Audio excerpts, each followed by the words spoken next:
Bénissons notre Père pour cette opportunité qu'il nous donne encore ce soir de nous rassembler. Il est doux et agréable pour les frères de demeurer ensemble. C'est là que le Père déverse sa bénédiction en abondance. L'apôtre Pierre a dit, comme des pierres vivantes, il dit, nous devons nous rassembler pour offrir des victimes spirituelles. Ah oui, bien-aimés dans le Seigneur. Sous cette dispensation, on n'offre pas des victimes physiques, comme cela se passait dans la loi, mais bien-aimés, nous offrons à Dieu des victimes spirituelles. Et ces victimes spirituelles que nous donnons à Dieu comme un sacrifice vivant, comme des sacrifices vivants, bien-aimés, c'est notre vie. C'est notre volonté. En effet, quand la Bible dit que nous devons offrir nos corps comme un sacrifice vivant, or le corps physique est l'expression du corps interne, c'est-à-dire de notre homme intérieur. L'extérieur est la manifestation de ce qui se passe à l'intérieur. Donc si l'intérieur est donné à Dieu comme un sacrifice vivant, bien aimé, l'extérieur sera aussi donné à Dieu comme un sacrifice vivant. C'est très important, bien aimé dans le Seigneur. Donc lorsque la Bible dit, je vous en conjure par les compassions de Dieu, à offrir vos corps comme un sacrifice vivant. En effet, l'apôtre Paul était en train de dire que nous devons offrir à Dieu notre volonté comme un sacrifice vivant. Oh, je bénis le Seigneur pour la chanson qu'a chantée notre bien-aimée Gisèle.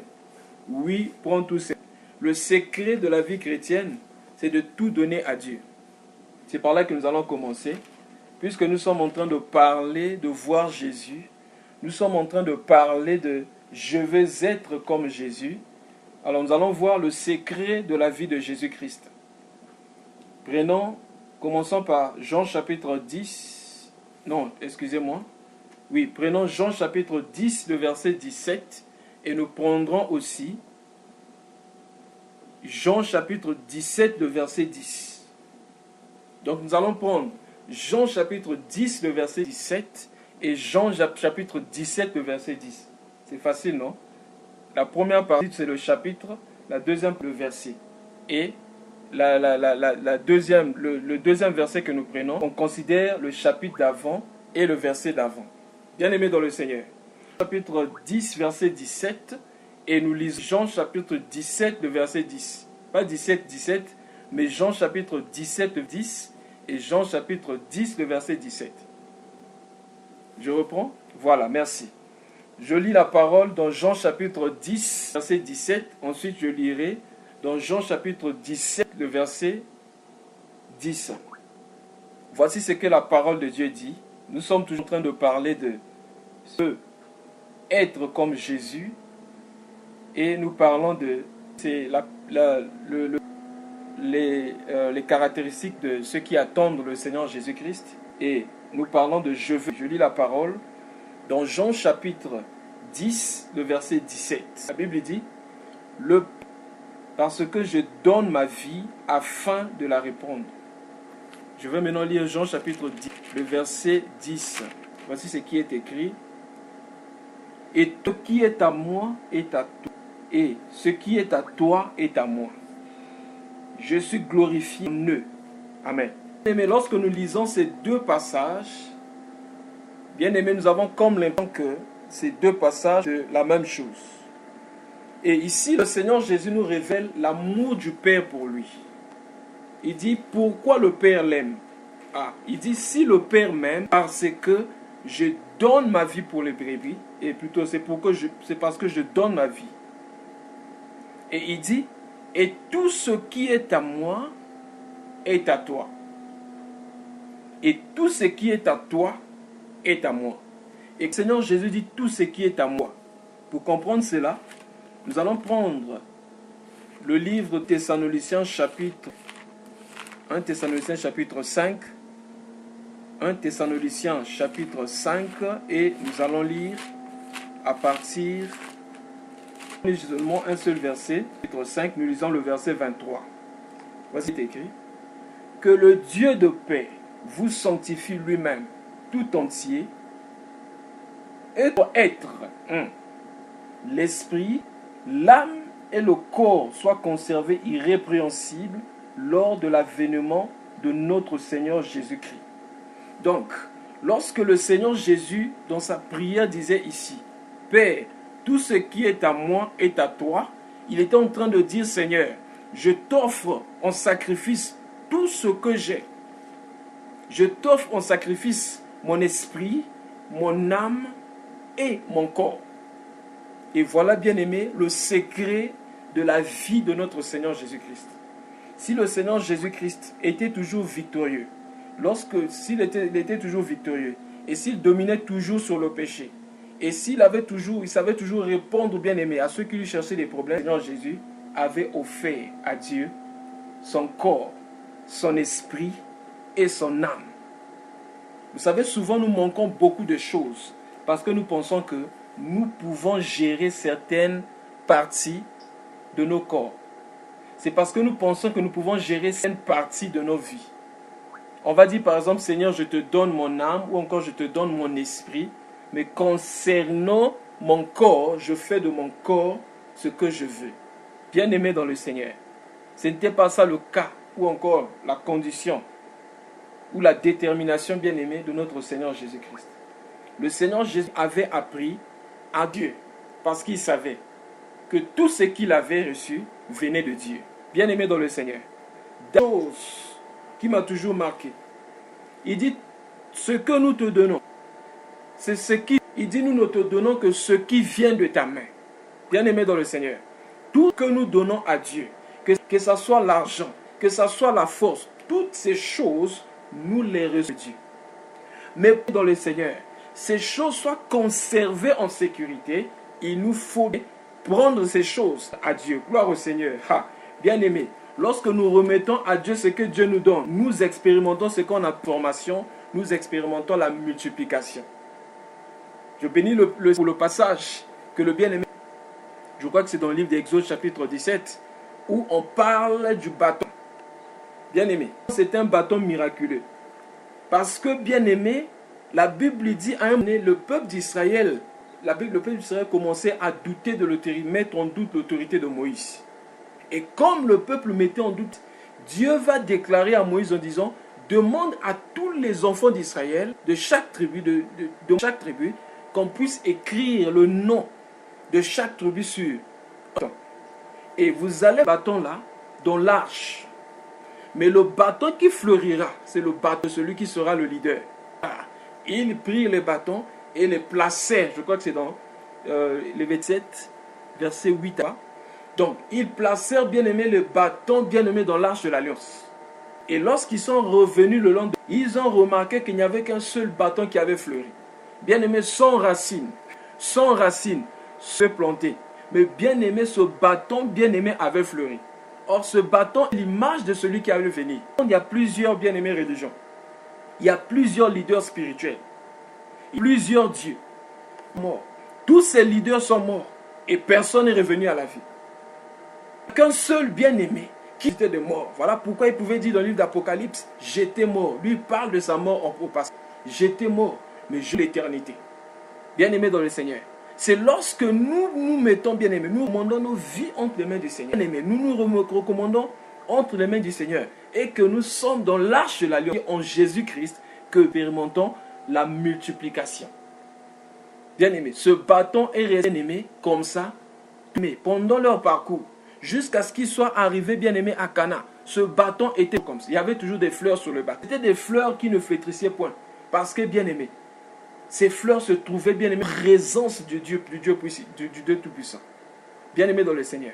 Quelquefois, nous cherchons la multiplication. La multiplication de la joie. La multiplication au niveau du travail. La multiplication au niveau des dons spirituels. Nous ne connaissons pas, bien-aimés, le secret. Le secret de la multiplication, c'est la présence de Dieu. Parce que dans sa présence, bien-aimé, nous sommes régénérés et nous avons la multiplication. Bien-aimé, dans sa présence, le bâton n'avait pas besoin du fondement ou des racines. Et la présence de Dieu a permis au bâton bien-aimé de fleurir. Oh bien-aimé dans le Seigneur, ta vie doit fleurir. Tes émotions doivent fleurir. Mais le secret, c'est quoi? remets ton sort à l'Éternel, et il agira. J'ai connu plusieurs chrétiens bien-aimés, des chrétiens qui étaient quelquefois découragés, sentimentalement, découragés parce qu'ils ont été trompés dans le passé. Bien-aimés, marchent avec la culpabilité dans leur cœur. Ces gens bien-aimés de l'Éternel, bien-aimés de le Seigneur, marchent avec le découragement. Ils sont découragés. J'ai entendu par exemple certaines sœurs dire, tous les hommes sont pareils. Tous les hommes sont pareils, bien-aimés dans le Seigneur. Lorsque nous prenons, bien-aimés, nos émotions, nous les mettons, bien-aimés, dans la présence du Seigneur, le Seigneur va donner encore à nos émotions. Je vais dire à quelqu'un, même si tu as été découragé, ta vie passée, mets ta confiance à l'Éternel. Vers de l'avant, Dieu est capable, bien-aimé, de changer ta vie. Mais tout ce que Dieu veut, bien-aimé, c'est que tu lui remettes, bien-aimé, ta vie. Le secret de la multiplication, bien-aimé, c'est lorsque nous nous recommandons à l'Éternel, bien-aimé. Pourquoi laisses-tu, bien-aimé, cette bien-aimé, de ta vie? Je bénis le Seigneur de ce que le bien-aimé Elgouem dit. Il dit, Dieu a le secret de tout. C'est lui qui nous sait comment restaurer et il sait comment, bien-aimé, donner la vie à nos corps. Il sait comment donner la vie à nous, il sait comment donner la vie à notre esprit. Donc tout ce dont nous avons besoin, bien-aimé, c'est auprès de Dieu. Mais Dieu veut que nous puissions nous abandonner à lui. Totalement, sans réserve. Bien-aimé dans le Seigneur. Dieu parla à Jérémie. Il lui dit, c'est dans Jérémie chapitre 18, descends dans la maison du potier. Va, c'est là-bas que je te parlerai. Et bien aimé, Jérémie est parti de la maison du potier. Il a vu comment le potier travaillait bien. Lorsqu'il a vu comment le potier fabriquait les pots. Et Dieu d'Israël, bien aimé dans le Seigneur. Le potier divin, c'est Dieu. Et nous sommes l'argile. C'est Dieu qui nous donne la forme. Bien aimé dans le Seigneur. Le même Dieu qui a donné à Adam. Parce que la Bible déclare que lorsque Dieu créa le ciel, les cieux et la terre, il n'y avait pas d'arbustes. Mais une vapeur s'éleva de la terre et arrosa toute la surface du sol. Je suis dans Genèse 2, du verset 4 au verset 8. Que la pluie bien-aimée descendit, Dieu a pris l'argile. Et par cette argile-là, Dieu a formé l'homme. Ah, Dieu forma l'homme. Il n'utilisait pas les deux mains. Dieu utilisa bien-aimé une seule main. Parce que la main qui forme l'homme aujourd'hui, c'est son ministère. C'est pourquoi la Bible dit, vous sous la main toute puissance de Dieu. Et il vous élèvera au temps convenable. 1 Pierre chapitre 5, je crois jusqu'au verset 7. Rabaissez-vous sous la main toute puissance de Dieu. Et il vous élèvera au temps convenable. 6 aussi, je crois que c'est dans Jacques 6, verset 6. Non, Jacques chapitre 4, verset 6. Et dans 1 Pierre 5, le verset, si je ne me trompe pas. Bien-aimé, tout ce que Dieu nous demande, bien-aimé, ce ne sont pas des efforts. Ce qu'il nous demande, c'est l'abandon total. Et le Seigneur Jésus-Christ avait compris cela. Quand il dit, hey, tout ce qui est à moi, à toi. Par conséquent, tout ce qui est à toi est à moi. Le secret de recevoir tout de Dieu, c'est de tout donner. C'est lorsque nous donnons tout à Dieu, nous recevons tout de Dieu. Nous donnons encore tout à Dieu, nous recevons encore, bien-aimé.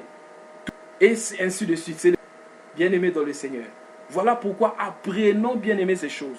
Mais qu'est-ce qui arrive souvent dans notre vie?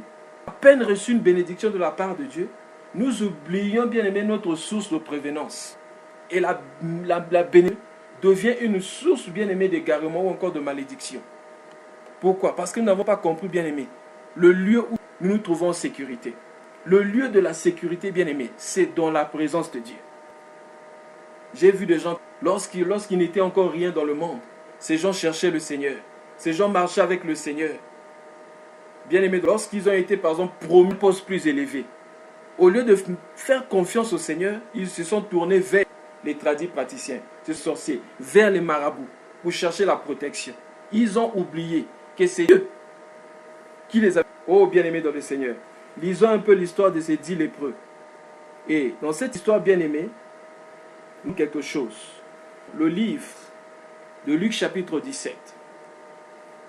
Luc chapitre 17, à partir du verset 11 jusqu'au verset 18. L'histoire des 10 lépreux, je pense que nous connaissons tous. Luc chapitre 17, du verset 11 au verset 19. Jésus se rend à Jérusalem, passait entre la Samarie et la Galilée. Comme il entra dans un village, les lépreux vinrent à sa rencontre, tenant à distance, et ils élevèrent la voix et dirent, Jésus, Maître, aie pitié de nous. Les eut vus. Il leur dit, allez vous montrer au sacrificateur. Et pendant qu'ils allaient, il arriva qu'ils furent guéris. L'un d'eux, se voyant guéri, revint glorifiant Dieu à haute voix. Il tomba sur sa face aux pieds de Jésus. C'était un Samaritain. Jésus prenant la parole dit, a été guéri. Et les 9 autres, où sont-ils? Ne cet étranger pour revenir et donner gloire à Dieu. Puis il leur dit, il lui dit, va, ta foi t'a sauvé. Gloire au Seigneur. Bien-aimé, dans cette histoire, nous pouvons apprendre 3 choses. La première des choses, que lorsque ces hommes sont venus voir le Seigneur Jésus-Christ pour chercher la guérison, le Seigneur leur demandait un élicier. Ces hommes sont venus pour chercher la guérison. Qu'est-ce que le Seigneur va dire? Allez vous présenter au sacrificateur. Je suis sûr que ces 10 lépreux avaient appris ce qui s'était passé dans Luc chapitre 5. Parce que je crois qu'il y avait un lépreux. La Bible dit dès que le Seigneur Jésus est descendu de la montagne, il a croisé un lépreux. Il est venu vers Jésus pour lui dire, Seigneur, si tu veux, tu peux me rendre pur. Le Seigneur va lui dire, je le veux, sois pur. Oui, c'est Luc chapitre 5, à partir du verset 12. Je le veux, sois pur. Ces hommes avaient appris sur la guérison du lépreux et ils se sont dit que nous aussi, nous allons recevoir la guérison de la même manière. Ils sont venus vers Jésus. Seigneur, aie pitié de nous. Aie pitié. Le Seigneur avait compris. Lorsqu'il disait aie pitié de nous, il voulait recevoir la guérison. Mais au lieu que le Seigneur dise soit comme il a fait dans Luc chapitre 12, là le Seigneur va dire allez vous présenter au sacrificateur. Or, selon la loi de Moïse, les sacrificateurs étaient des hommes qui avaient la responsabilité d'examiner bien aimé les lépreux, eux qui déclaraient pur ou impur. Donc c'est comme si le Seigneur les poussait, bien aimés, c'est comme si le Seigneur les exposait. C'est comme si bien aimé le Seigneur leur demandait, là quelque chose de trop difficile en Israël. On s'arrangeait bien aimé à camoufler, à cacher ses faiblesses. Bien aimé, le Seigneur dit, j'aime beaucoup leur foi. Lorsqu'ils se sont levés, ils sont partis. Bien aimé, le servant est multidimensionnel. Je dirais même c'est notre Dieu agit. C'est-à-dire que ces dimensions sont éternelles. Disons ça comme ça. Ces dimensions sont éternelles et quelque part dans le livre des Psaumes, la Bible dit, donc pour un seul problème, Dieu va déjà venir avec une idée arrêtée de comment Dieu va agir. Mais venons, nous allons recevoir de Dieu. Le moyen bien aimé n'est pas notre problème. Venons simplement, nous ne venons pas redéfinir dans la tête Dieu pour me guérir. Naaman, le lépreux, voir Élisée. C'est donc qui habitait dans sa maison, qui était de Samarie. Si mon Seigneur se trouvait alors, le chef de l'armée avait là-bas, Élisée envoyant des gens de se jeter 7 fois dans le Jourdain. Et finalement, quand il a entendu ça, il s'est fâché. Il dit quoi? Moi, je croyais que l'homme de Dieu allait sortir les mains sur les lépreux et recevoir la guérison. Il n'a même pas vu et il me demande d'aller me jeter dans le Jourdain. Et il commença les fleuves et les piscines qu'il y avait dans son pays.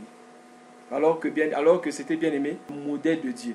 Heureusement, sage au milieu de ses serviteurs qui lui dit, mon Seigneur, fais seulement ce que l'homme de Dieu te demande. Certainement tu seras pur.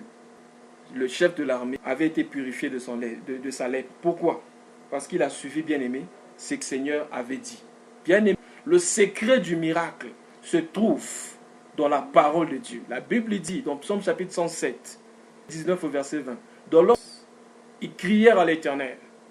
Il envoya sa parole et ça le guérit. Le Seigneur aussi avait compris. Lorsque le Seigneur Jésus dit, j'irai dans ta maison pour guérir ton serviteur, cet homme a dit non. Moi j'ai tout moi.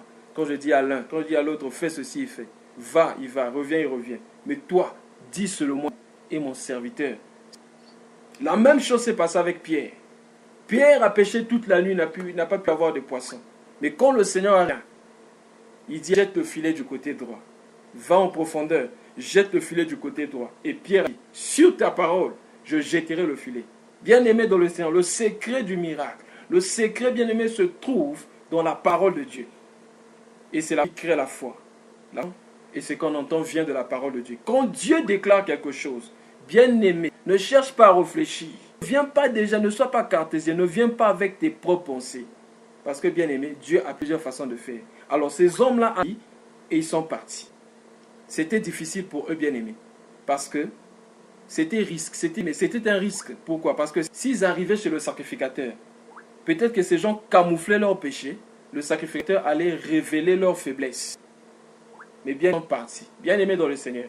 Quelquefois, pour expérimenter la délivrance dans notre vie, quelquefois pour expérimenter bien notre vie, bien aimé, Dieu va nous demander des choses, quelquefois, qui nous donneront l'impression, comme si le Seigneur veut nous exposer. En réalité, quand Dieu expose nos faiblesses, bien aimé, pour que nous devenions forts. Rappelez de cet homme-là qui avait la main sèche. La Bible dit, le Seigneur Jésus était avec cet homme. Pendant cet homme dans le temple, les pharisiens observaient pour voir ce qu'il allait faire. Bien aimé dans le Seigneur Jésus à cet homme. Je crois que c'est écrit dans Marc chapitre 3.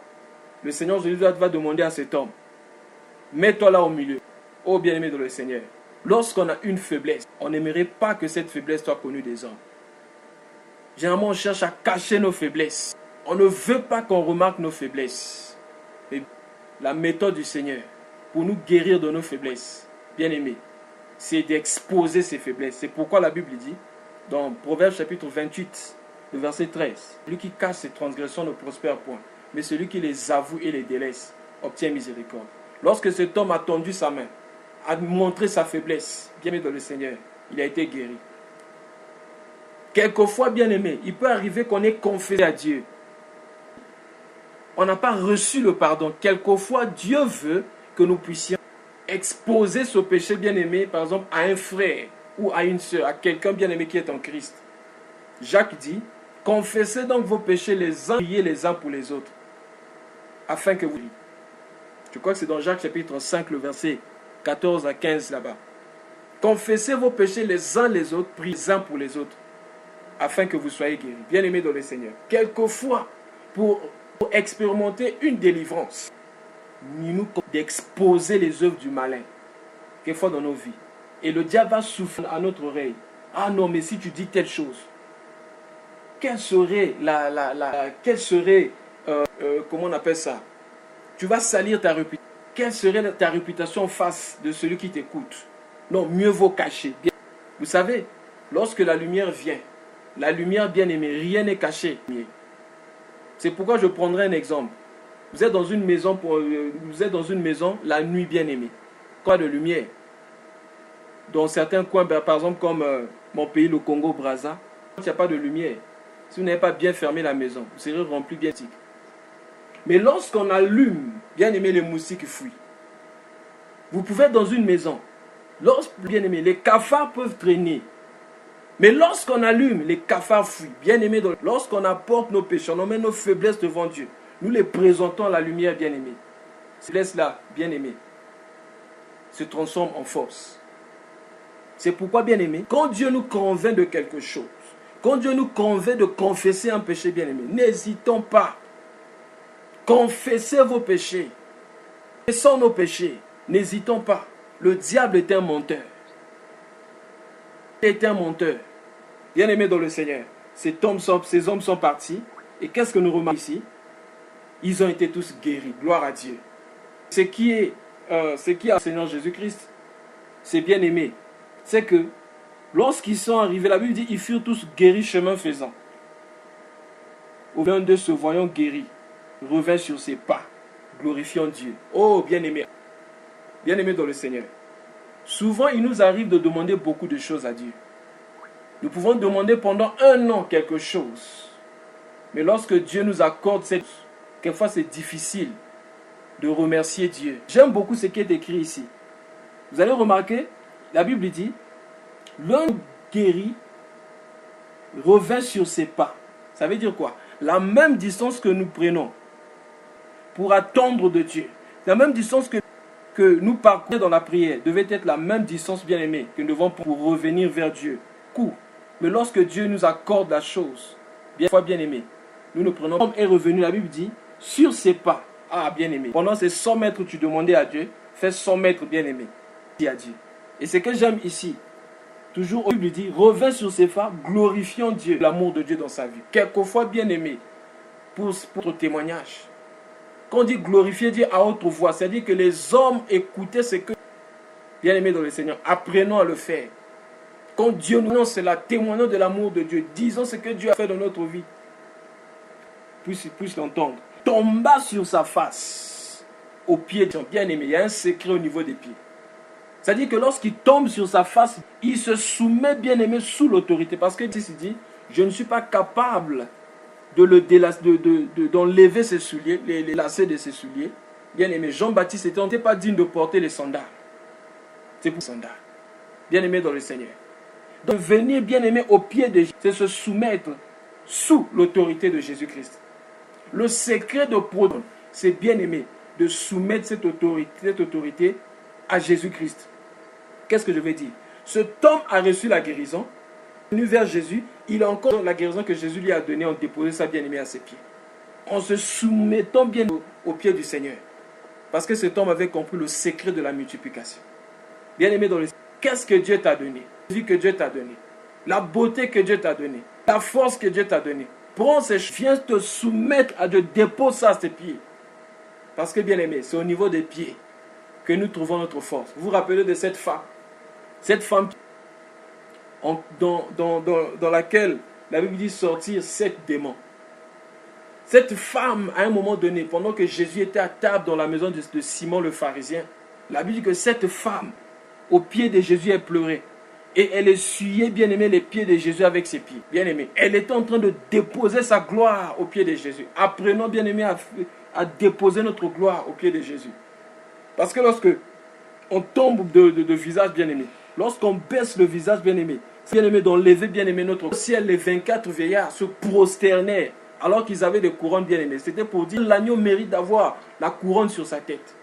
C'est pourquoi, bien aimé, lorsque nous recevons de Dieu, revenons vers le Père. Même si nous donnons la couronne, quel que soit, il nous donne quelque chose, bien aimé, de valeur. Nous sommes appréciés par les gens. Prenons cette appréciation. Déposons les pieds de Jésus. C'était ça, bien aimé, la vie de notre Seigneur Jésus. La Bible dit dans Jean chapitre 6, du verset 14 au verset 15. Comme le peuple avait remarqué qu'il avait bien mangé, la Bible dit, le peuple avait déjà préparé, il voulait faire de Jésus un roi, parce qu'ils avaient mangé, bien aimé, le pain. Mais comme le Seigneur Jésus était, comme le Fils de l'homme, a jeté sa couronne, bien aimé, pour dépendre totalement, il a refusé la royauté de la terre, il a fui sur la montagne. Oh, bien aimé dans le Seigneur. Le secret, c'est de tout déposer, bien aimé. Lorsque nous sommes acclamés, prenons ces acclamations-là, déposons-la, bien aimé, aux pieds de Jésus. Pour dire, Seigneur, je ne suis rien. Je ne suis même pas digne de faire ces choses. Tu as fait quelque chose de bien. Le Seigneur t'a utilisé pour guérir quelqu'un. Le Seigneur t'a utilisé, bien aimé, pour partager la parole qui a béni les gens. Prends, bien aimé, ces choses. Dépose Jésus. Bien aimé, cet homme, il tomba sur sa face. Bien aimé, tomber sur sa face signifie enfouir son identité dans l'identité. C'est-à-dire que lorsqu'il tombe sur son visage, bien aimé, cela représente qu'il ne veut même pas qu'il soit. Voilà pourquoi, lorsque, bien aimé, nous faisons des choses et que la gloire cherche à revenir à nous, bien tombons le visage pour dire que ce n'est pas nous, mais c'est Dieu qui le fait, le Seigneur Jésus-Christ. Lorsqu'il faisait ces choses, il dit non, ce n'est pas moi, c'est le Père. Il dit les œuvres que je fais ne sont pas de moi, mais c'est le Père qui est en moi. La parole que n'est pas de moi, c'est le Père qui est en moi qui est en train de parler. Pourquoi? Parce qu'il avait appris, bien aimé, le mystère du visage, le mystère de faire tomber le visage. Bien aimé, il tombe contre terre, au pied de Jésus. La Bible dit, et lui rendit grâce. Grâce, si c'est moi, est écrit avec un S. Luc chapitre 17, verset. Chez moi, grâce est écrit avec S.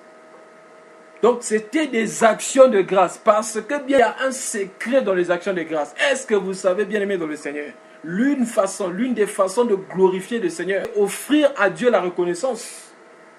Lisons ça dans le chapitre 50. Psaume chapitre 50. Je crois que c'est 23 qui dit, offre à Dieu. Nous allons lire ça. Psaume chapitre 50. Psaume chapitre 50, le verset 23. Voici ce qui est écrit. Celui qui offre pour sa grâce me glorifie. À celui qui veille sur sa voie, je fais le salut de Dieu. Bien-aimé dans le Seigneur, veux-tu glorifier le Seigneur? Apprends à offrir à Dieu les actions de grâce. Offrir à Dieu la reconnaissance. Et c'est ce que bien-aimé ce lépreux avait compris. Il est revenu. Faire à Dieu bien-aimé la reconnaissance, les actions de grâce. La Bible dit c'était un Samaritain. Vous savez, c'était un Samaritain. Cela nous enseigne quelque chose. Vous savez, lorsqu'on s'habitue tellement avec les choses que Dieu nous donne, quelquefois nous pensons que nous méritons ces choses. On dort le matin, on se réveille, on se réveille le matin. Bien aimé, on ne prend pas le temps de dire merci pour le souffle de vie, parce que nous pensons que nous méritons ces choses. Mais le Samaritain, lui, savait que lui ne méritait pas ces choses, parce qu'il avait entendu le Seigneur Jésus dire, je n'ai été envoyé, brebis perdu d'Israël. Voilà pourquoi. Sachant qu'il ne méritait pas ces choses, bien aimé dans le Seigneur, il était toujours reconnaissant. Nous manquons la reconnaissance. Nous pensons que nous méritons ces choses. Oh, bien aimé dans le Seigneur, apprenons à être reconnaissants. Et le Seigneur était scandalisé. Il dit donc, Jésus prenant la parole, il dit, les 10 ont été guéris. Oh, bien aimé, les 9 autres, où sont-ils? Ne s'est-il trouvé que cet étranger pour revenir et donner gloire à Dieu? C'est-à-dire que le Seigneur ne pouvait pas comprendre. Souvent, lorsque nous demandons à Dieu, nous pleurons beaucoup. Nous demandons avec larmes, nous demandons beaucoup, Seigneur, fais-moi ceci. D'autres même donnent des vœux à l'Éternel. Seigneur, si tu me ferais ceci, si tu me donnes ceci, je ferai ceci. Bien-aimé, lorsque Dieu donne, on oublie toutes ces choses. La Bible dit, c'est un piège pour l'homme de prendre un engagement sacré. Je crois que c'est dans le livre de Deutéronome. Je crois que c'est dans Deutéronome. Mais cela est aussi écrit dans le de Ecclésiaste. Dans Deutéronome, j'ai oublié le passage. Nous allons lire Ecclésiaste chapitre 5. Bon, Ecclésiaste chapitre 4, le verset 17. Ensuite, Ecclésiaste chapitre 5, du verset 1er jusqu'au verset. Je lis d'abord 4, verset 17, le dernier verset. Et ensuite, nous rentrons dans Ecclésiaste chapitre 5, du 1er au 3e verset. Bon, dans d'autres versets, le Ecclésiaste chapitre 4 s'arrête au verset 16. Ce qui fait que Ecclésiaste 5, 1, c'est le verset 17 dans d'autres passages. Bon, dans ma version, Louis Ségan, Ecclésiaste chapitre 4, verset. Prends garde à ton pied lorsque tu entres de Dieu. Après, plutôt que pour offrir les sacrifices des insensés, car ils ne savent pas qu'ils font. Ecclésiaste 5, du 1er verset au 3e verset. Bon, je vais lire jusqu'au 4e verset. Ecclésiaste 5, du 1er au 4e verset. Ne te laisse pas d'ouvrir la bouche, ne te hâte pas d'exprimer une parole devant Dieu. Car Dieu est au ciel et toi sur la terre. Que tes paroles soient peu nombreuses, car si les songes naissent de la multitude des occupants, la voix de l'insensé se fait entendre dans la multitude des paroles. Voilà notre verset. Verset 3. Lorsque tu as à Dieu, ne tarde pas de l'accomplir, car il n'aime pas les insensés. Accomplis ce que tu as fait. Verset 4. Mieux vaut pour toi ne point faire de vœux que d'en faire un et de ne pas l'accomplir. Accomplir le vœu de l'Éternel, oui, c'est Proverbe, voilà, Proverbe chapitre 25. Merci beaucoup. Merci beaucoup, sœur Jolina. C'est un piège pour l'homme que de prendre à la légère un engagement sacré et de ne chercher qu'après avoir fait un vœu. Bien-aimés dans le Seigneur, qu'est-ce que nous avons dit, qu'avons-nous promis à l'Éternel? Lorsque, bien-aimés, nous attendions, soyons comme Anne. Vous savez, Anne avait dit, si tu me donnes un fils, je te le donne fils. Et bien-aimé, lorsque Anne, engagement, bien-aimé, après Samuel, Anne avait eu d'autres fils. C'est ça le secret de la multiplication. Lisons ça un peu, j'aime beaucoup ça. 1 Samuel chapitre 1 Samuel chapitre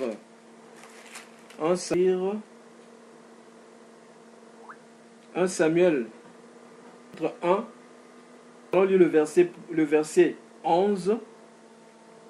1 Samuel chapitre 11. Elle fit un vœu en l'Éternel des armées. Si tu daignes regarder l'affliction de ta servante, si tu te souviens de moi, et n'oublie point ta servante, et si tu donnes un enfant mâle, je le consacrerai à l'Éternel pour tous les jours de sa vie. Et le rasoir ne passera point sur sa tête. Bien-aimé dans le Seigneur, on va prendre verset 1 Samuel chapitre 2. Le verset 26, on dit, le jeune Samuel continuait à grandir et il était à l'Éternel et homme. Alors je cherche là,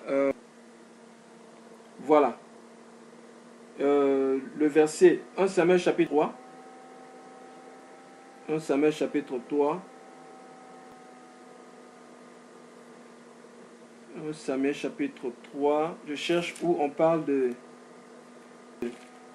des autres enfants de Anne. Excusez-moi. Où on dit Anne, après cela, a eu des fils et des filles.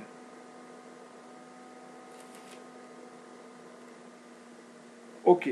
Si quelqu'un trouve le passage, il peut mettre le passage pour l'édification. Pendant ce temps, nous allons continuer. Donc, bien aimé, le secret de la multiplication totale à Dieu. Le secret de la multiplication, c'est de donner à Dieu ce que nous recevons de lui. Donc, bien aimé, plus de ce que nous recevons de lui, Dieu les multiplie et Dieu nous donne encore. Dieu le mais ça sera, nous allons expérimenter la multiplication multiplicative. Prenons Luc chapitre 17 au verset 19. Puis il lui dit, lève, ta foi t'a sauvé. Qu'est-ce que nous remarquons ici? Ces hommes qui avaient reçu la guérison, plutôt ces hommes qui avaient prié, n'ont reçu que la guérison du corps. Ils sont partis. Mais celui qui est revenu pour dire merci pour ce qu'il avait reçu, il a la guérison du corps, il a reçu aussi, bien aimé, la restauration de l'âme. Bien aimé, quand nous connaissance, quand nous donnons à Dieu ce qu'il donne, bien aimé, Dieu les multiplie encore ce qui est plus.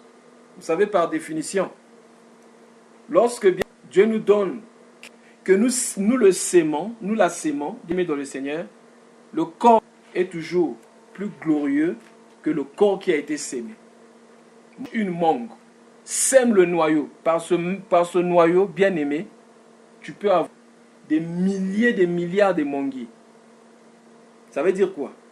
Lorsque nous donnons à Dieu ce qu'il nous donne, Seigneur, nous expérimentons la multiplication. Merci beaucoup pour le passage. C'est dans 1 Samuel chapitre 2, le verset 20. La Bible dit, Élie bénit Elkana et sa famille en disant que l'Éternel, 1 Samuel chapitre 2, à partir du verset 20 jusqu'au verset 21. Écrit, Elkana bénit Élie bénit Elkana en disant que l'Éternel te fasse avoir des enfants pour remplacer celui qu'elle a prêté à l'Éternel. Ils sont retournés chez eux. Lorsque l'Éternel eut visité Anne, elle devint enceinte, t'as 3 fils et 2 filles. Et le jeune homme Seigneur grandissait auprès de l'Éternel. Amen. Bien-aimés, nous repartons dans ce que nous... Lorsque nous donnons à Dieu ce que nous avons, bien-aimés dans le Seigneur, nous expérimentons ce qu'on appelle la multiplication. Et Dieu aime que ce qu'il nous donne soit bien-aimé totalement à lui. Parce que bien-aimé, si ce que nous avons appartient à Dieu, bien-aimé dans le Seigneur, Dieu sait comment bien-aimer. Je recommence. Nous lui donnons notre être tout entier, comme avait fait le Seigneur Jésus-Christ. On dit, ce qui est à moi est à toi. Par conséquent, tout ce qui est à toi est à moi. À Dieu comme un sacrifice vivant. Donne à Dieu comme un sacrifice vivant ton âme et tes... Donne à Dieu, bien-aimé, tes joies, Dieu, tes inquiétudes. Et bien-aimé dans le Seigneur, dans la présence de Dieu, tu vas expérimenter la multiplication. Mais bien-aimé, si tu donnes à Dieu tes inquiétudes, ça ne va pas connaître la multiplication, mais ça va connaître la disparition. Et tes joies, dans la présence de Dieu, tu seras encore rempli de joie. Que le Seigneur nous bénisse. Là que nous allons nous arrêter pour aujourd'hui.